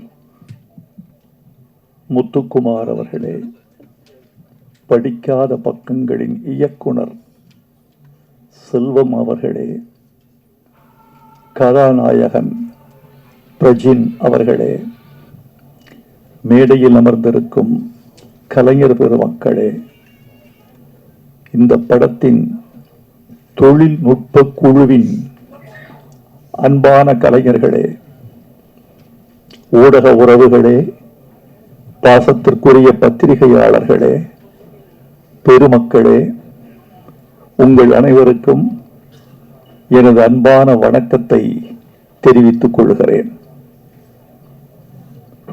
இந்த மேடைக்கு ஆதவ் பாலாஜி என்ற ஒரு கலைஞர் பேச வந்தார். அறிவிப்பாளர் அவர் பெயரை சற்றே தடம் மாற்றி ஆதங்க பாலாஜி என்று அறிவித்தார். ஆதவ் பாலாஜி என்பது அவருக்கு இயற்பெயர். ஆனால் திரையுலகத்தின் தற்கால நிலைமை என்ன, கதைகளின் போக்கு என்ன, திரையரங்குகளின் நிலைமை என்ன, தயாரிப்பாளர்களின் கலவரம் என்ன, கலை உலகின் நிலவரம் என்ன என்ற ஆதங்கத்தை கொட்டிவிட்டு போனதனால் அவருக்கு ஆதங்க பாலாஜி என்பது காரண பெயராக அமைந்துவிட்டது என்று நாம் கருத வேண்டியிருக்கிறது. அதுதான் உண்மை. இந்த விழாவுக்கு நான் மகிழ்ச்சியோடு வந்திருக்கிறேன். காரணம் என்ன தெரியுமா தோழர்களே? வெற்றி பெற்ற பெருமக்களை வாழ்த்தச் செல்வது இயல்பு. நாம் சென்று வாழ்த்தாமலே அவர்கள் வெற்றி பெறுவார்கள். நம்முடைய வாழ்த்துறை ஒன்றும் அவர்களுக்கு தனியான கிரீடமாகி விடுவதில்லை. ஆனால் யாரை வாழ்த்த வேண்டும் என்றால் வளரக்கூடிய கலைஞர்களை வாழ்த்த வேண்டும், ஆதரவற்ற கலைஞர்களை வாழ்த்த வேண்டும், சாதிக்க துடிக்கிற கலைஞர்களை வாழ்த்த வேண்டும். பழையன கழிய புதியன புகுகிற போது புதிய முகங்களை, புதிய திறமைகளை, புதிய ஆற்றல்களை வரவேற்று வாழ்த்த வேண்டும். ஏனென்றால் எந்த புற்றில் எந்த பாம்போ என்று பார்ப்பவன் பழைய காலத்து மனிதன், எந்த பூவில் எந்த தேனோ என்று பார்ப்பவன் தான் புதிய காலத்து மனிதன். இந்த மலர்களில் எந்த பூவில் எந்த தேன் என்பதை யார் அறிவார்? அதனால் இந்த கலைஞர்களை நான் வாழ்த்த வந்திருக்கிறேன். அந்த தம்பி இந்த ஆதங்கத்தை சொன்னார் அல்லவா, அது குறித்து நான் ஒரு சில செய்திகளை உங்களுக்கு சொல்ல வேண்டும் என்று ஆசைப்படுகிறேன். திரை உலகம் சிதைந்து போனதற்கு காரணம் பார்வையாளன் அல்ல, நடிகன் அல்ல, கதாசிரியன் அல்ல, தயாரிப்பாளன் அல்ல, திரையரங்க உரிமையாளர்கள் அல்ல. திரை உலகம் இன்று நிறம் மாறி போறதற்கும் தடம் மாறி போறதற்கும், ஒரு படம் வெளியாகிற அன்று முன்வரிசையில் மொத்தம் 12 பேர்கள் மட்டும் அமர்ந்திருப்பதற்கும், பல திரையரங்குகள் வெளியான முதல் நாள் வெளியே யாருக்கும் தெரியாமல் ஓர் ஆளை நியமிக்கிறார்கள். அந்த பதிவு சீட்டு கொடுக்கிற நபர் தன்னை மறைத்துக் கொண்டிருக்கிறார். வெளியே இருந்து செய்தி வர வேண்டும். என்ன செய்தி என்றால், வெளியே வரிசையில் குறைந்தபட்சம் 15 பேர்கள் இருக்கிறார்களா, இருந்தால் இந்த சீட்டு கொடு, இல்லை என்றால் இந்த காட்சியை ரத்து செய்துவிடு என்று ஒரு தீர்மானம் அவர்களுக்குள் இருக்கிறது. 15 பேர் வந்தால் என்ன நடக்கும் என்றால் மின்சார கட்டணத்திற்கு அது கட்டுப்படியாகும். 15 பேர் இல்லை என்றால் மின்சார கட்டணத்தின் நஷ்டத்தில் அந்த திரையரங்கம் ஓடத் தொடங்கும்.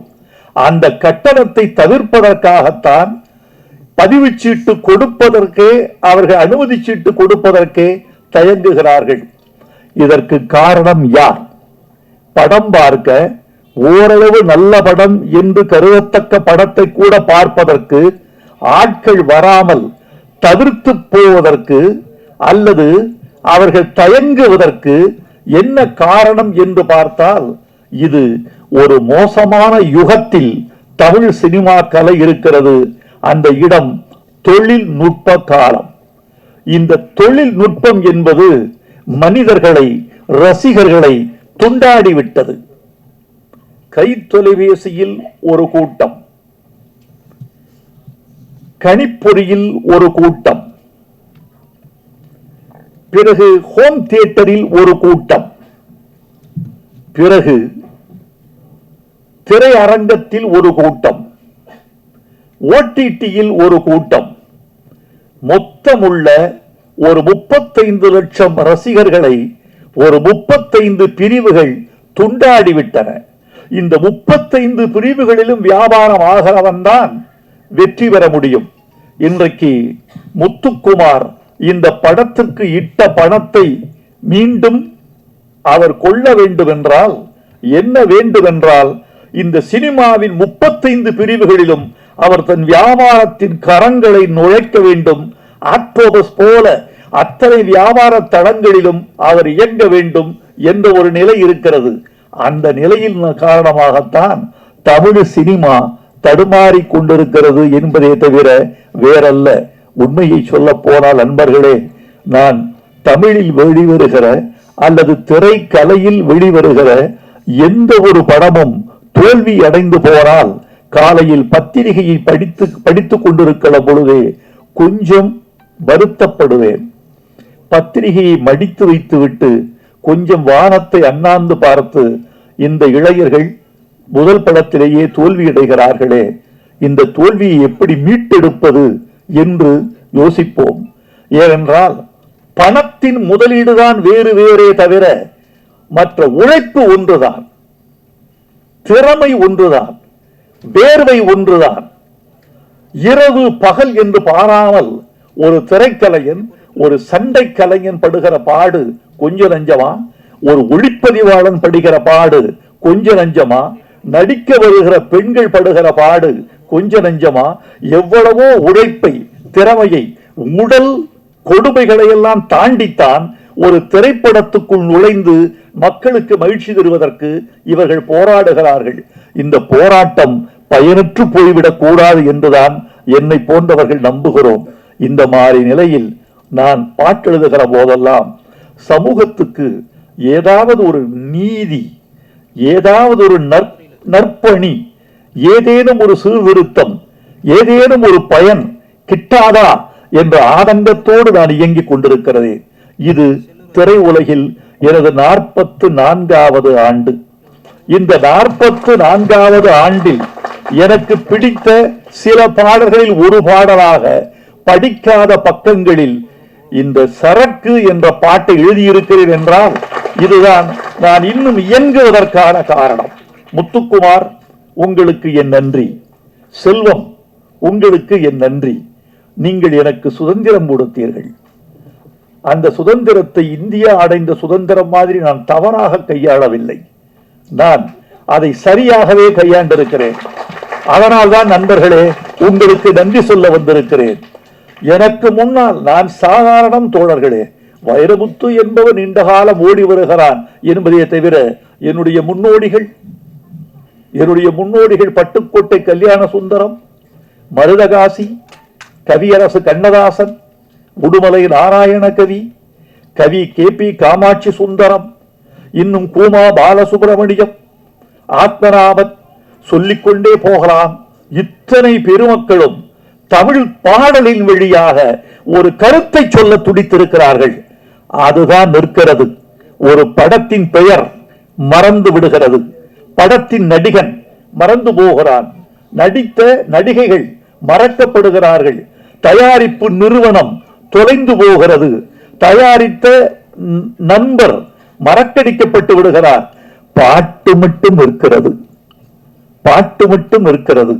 எத்தனை காலம்தான் ஏமாற்றுவார் இந்த நாட்டிலே என்ற பாட்டு இன்னும் 100 வருடங்களுக்கு பிறகு கூட இசையமைத்தவர் எஸ்.எம். சுப்பையா நாயுடு, பாடியவர் டி.எம். சௌந்தரராஜன், அதனுடைய பாட்டை எழுதியவர் மக்களன்பன், நடித்தவர் எம்ஜிஆர், குதிரையில் இருந்தவர் பானுமதி என்று இந்த உலகம் நினைத்துக் கொண்டே இருக்கும். பாட்டு வரிகளால், இசையால் ஒரு சமூகம் நினைக்கப்படும். இந்த படத்துல ஒரு முக்கியமான பாட்டு.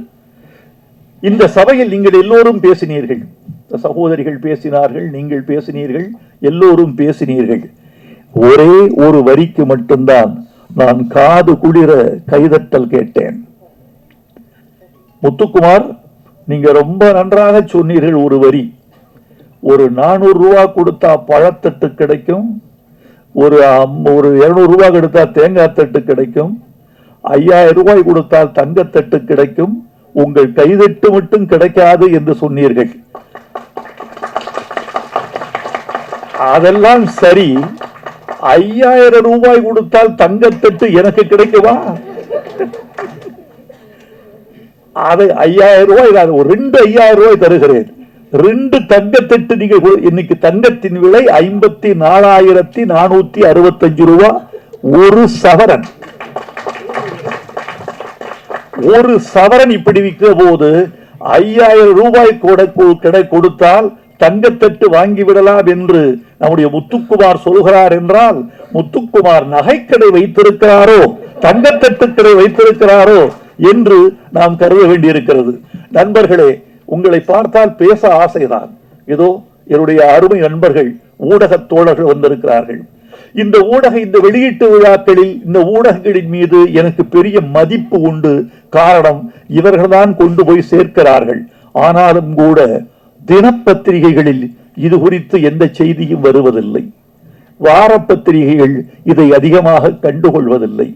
இந்த மேடையில் ஒரு பெரிய சர்ச்சை உண்டானால் அது மட்டும்தான் அவர்களின் கவனத்திற்கு போகிறது.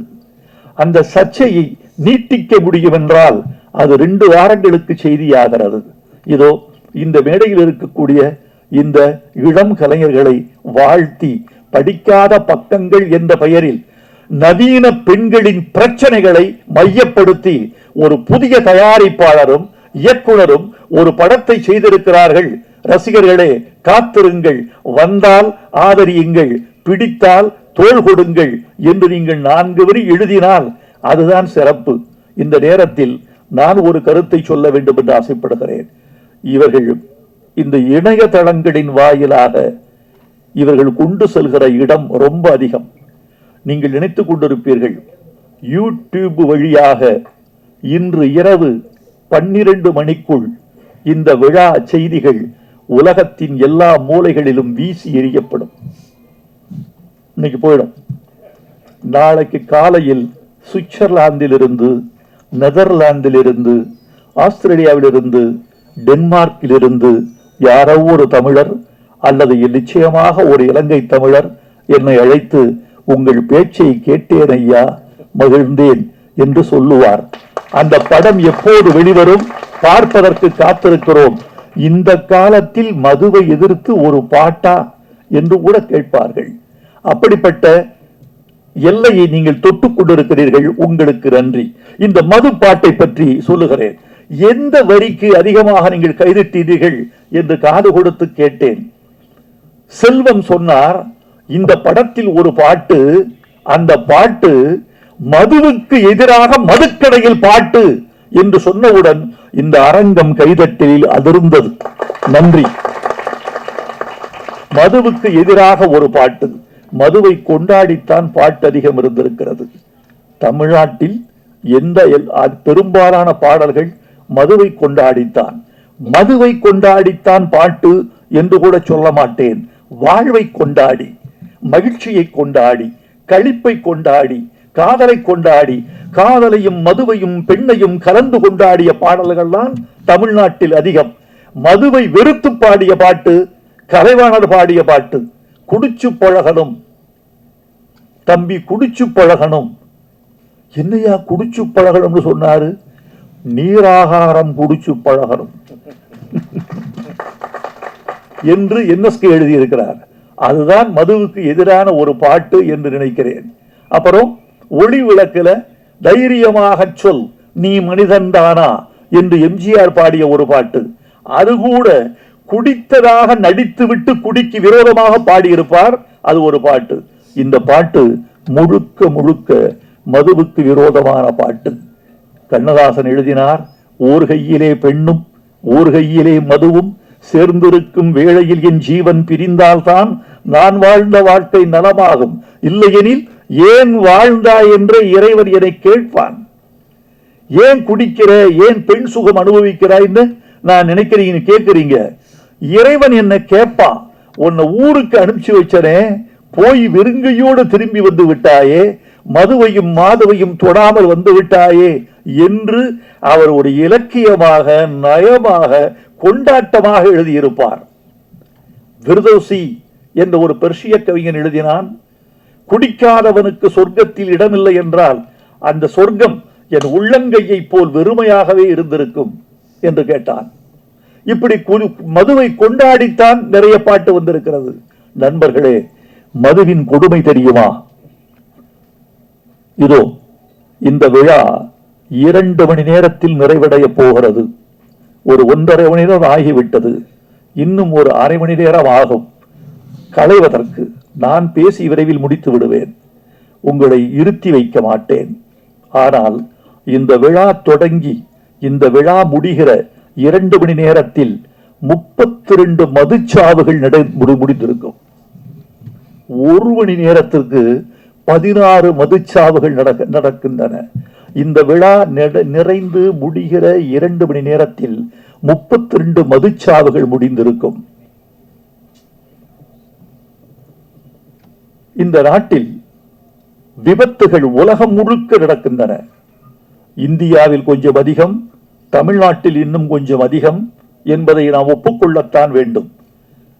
இந்த விபத்துகளில் 44 முதல் 67 விழுக்காடு மதுவினால் நடக்கிற விபத்துகள் என்பதை உலக சுகாதார நிறுவனம் அறிவிக்கிறது.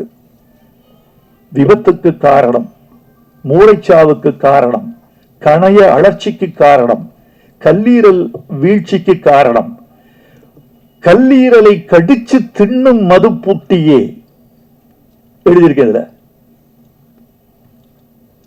ஓ காசு படம் பறிச்சு தின்னும் மறந்துட்டியே. என் வரிக்கு கிடைத்த வெற்றி நான் தயங்கிய இடத்தில் இயக்குனரே எடுத்து விடுகிறார். அந்த பாட்டின் மீது அவருக்கு அவ்வளவு மதிப்பு இருக்கிறது. ஒன்று சொல்லட்டுமா, 20 மில்லிகிராம் போதும்.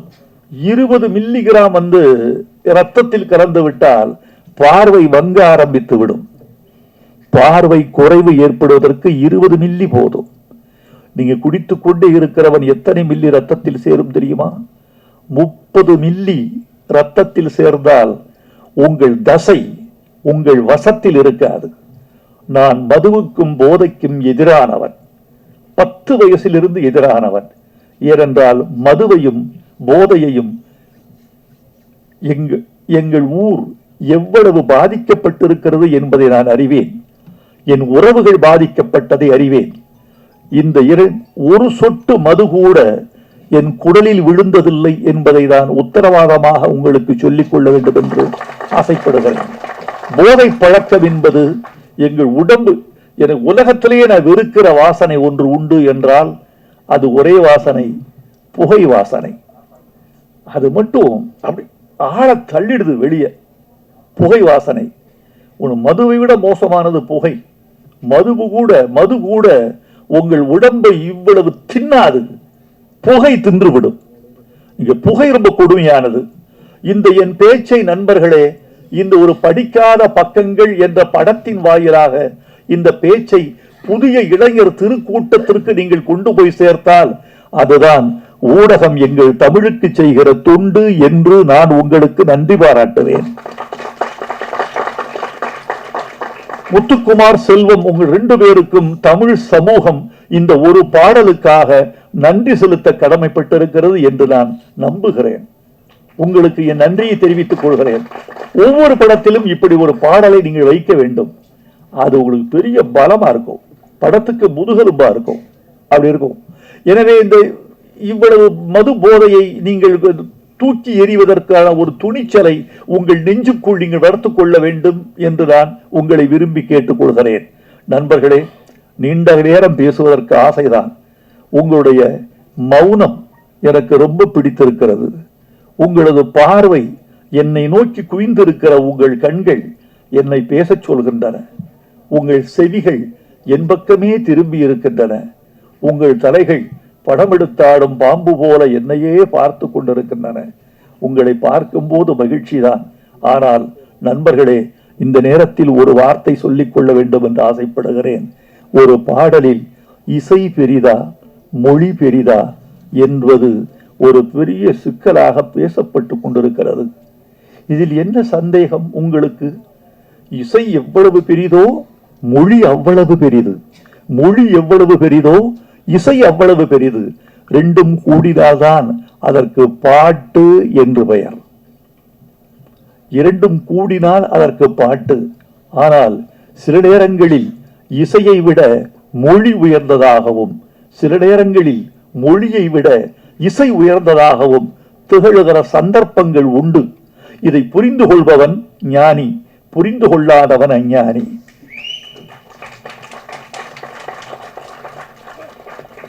பாட்டுக்கு பெயர் வைப்பது யார்? ஒரு குழந்தை பிறந்தது, இவங்க பிறந்து ஒரு 20 நாட்கள்ல பெயர் வைத்தார்கள்.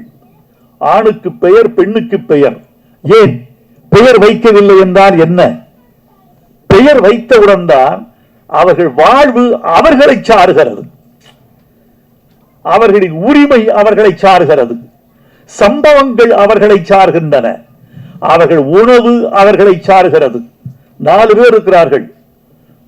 மணி, இவனுக்கு கொடு இந்த இட்லிய, அந்த இட்லி அவனை சேர வேண்டும் என்றால் பெயர். இந்த பழத்தை பிரேமாவுக்கு கொடு, பழம் ஒருத்திக்கு சேர வேண்டும் என்றால் அவள் பெயர். சுகுணாவுக்கு இந்த ஐஸ்கிரீம் கொடு, அந்த பெயர் ஐஸ்கிரீம். இதோ லட்டு இந்த மோகனுக்கு கொடு என்று பெயர் சொன்னவுடனேதான் பொருள் உரிமை ஆகிறது. பெயர்தான் பட்டா, பெயர்தான் பத்திரம், பெயர்தான் சொத்து, பெயர்தான் நீ, பெயர்தான் ஆதார். அது இருந்தால்தான் நீ இந்தியாவில் நீ. பாட்டுக்கு பெயர் வைப்பது இசையா மொழியா? மலர்ந்தும் மலராத பாதி மலர் போல என்று பாட்டுக்கு பெயர் வைத்தது மொழி. சிட்டுக்குருவி முத்தம் கொடுத்து என்று பாட்டுக்கு பெயர் வைத்தது மொழி. மன்மத லீலையை வென்றார் உண்டோ என்று பல்லவியின் பெயரை சொன்னது மொழி. அதற்கு அழகு செய்தது இசை, அதற்கு அபிநயம் செய்தது இசை, அதற்கு சுகம் கொடுத்தது இசை, மறுக்க முடியாது. ஆனால் அந்த பாட்டுக்கு பெயர் சூட்டியது மொழி, அந்த பாட்டை அழைக்க வைத்தது மொழி. ஒரு பாடலை ஹம் பண்ணி யாராவது இந்த பாட்டை பாடுன்னு சொல்லுவாங்களா? இந்த பாடலை இத பாடுங்க சொல்லுவாங்களா யாராவது? சின்ன சின்ன ஆசை என்று பாடுகள் என்றுதானே சொல்லுவார்கள். எனவே பாட்டுக்கு பெயர் வைத்தது மொழி. அந்த மொழிக்குரிய மரியாதையை இசையும், இசைக்குரிய மரியாதையை மொழியும் பரஸ்பரம் வழங்குகிற போதுதான் கலை வெற்றி பெறும் என்று நான் உறுதியாக நம்புகிறேன். நண்பர்களே, இந்த படம் வெற்றி பெற வேண்டும், வெற்றி பெற செய்ய வேண்டும். இன்னொன்று, நிறைவாக ஒரு செய்தி, நம்முடைய கலையில் என்ன குறைபாடுகள் என்று கலை உலகம் கருதி முடிவெடுத்தால் ஒழிய கலை வெற்றி பெறுவது மக்கள் கையில் என்று நீங்கள் கருதி விடாதீர்கள். அது உங்கள் கையில். நல்ல பொருளாக இருந்தால் எத்தனை ஆண்டுகள் கழிந்த பிறகும் கூட, எத்தனை மண்ணுக்கடியில் கிடந்த பிறகும் கூட, எத்தனை காலங்கள் கடந்த பிறகும் கூட தங்கம் தங்கம்தான், வைரம் வைரம்தான், உயர்ந்த பொருள் உயர்ந்ததுதான். ஒரு 17 நூற்றாண்டுகள் திருக்குறளை தமிழ் சமூகத்தில் காண கிடைக்கவில்லை. 2ஆம் நூற்றாண்டு 3ஆம் நூற்றாண்டுக்கு பிறகு திருக்குறளை தமிழ் சமுதாயம் புழங்கவில்லை. பக்தி இயக்கம் வந்து விட்டது.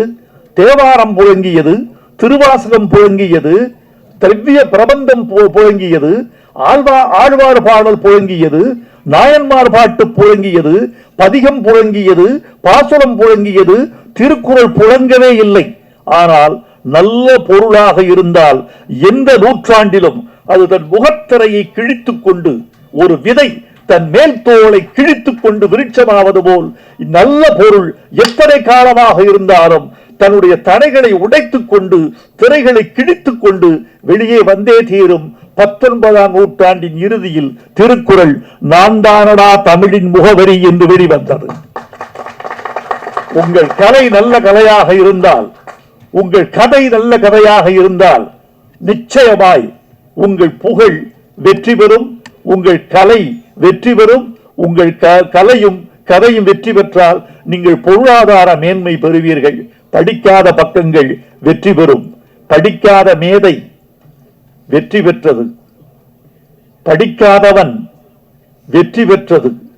அந்த வரிசையில் படிக்காத பக்கங்கள் வெற்றி பெற வேண்டும் என்று வாழ்த்துகிறேன். நன்றி, வணக்கம்.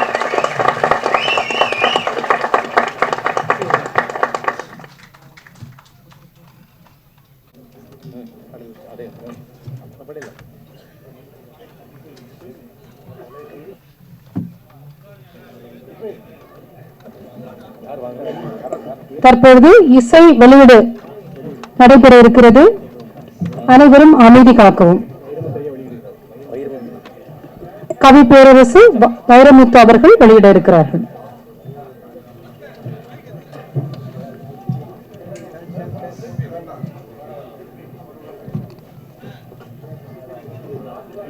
இசையமைப்பாளர் சிற்பி அவர்கள் பெற்றுக்கொள்ள கவி பேரரசு வைரமுத்து அவர்கள் வெளியிடுகிறார்கள்.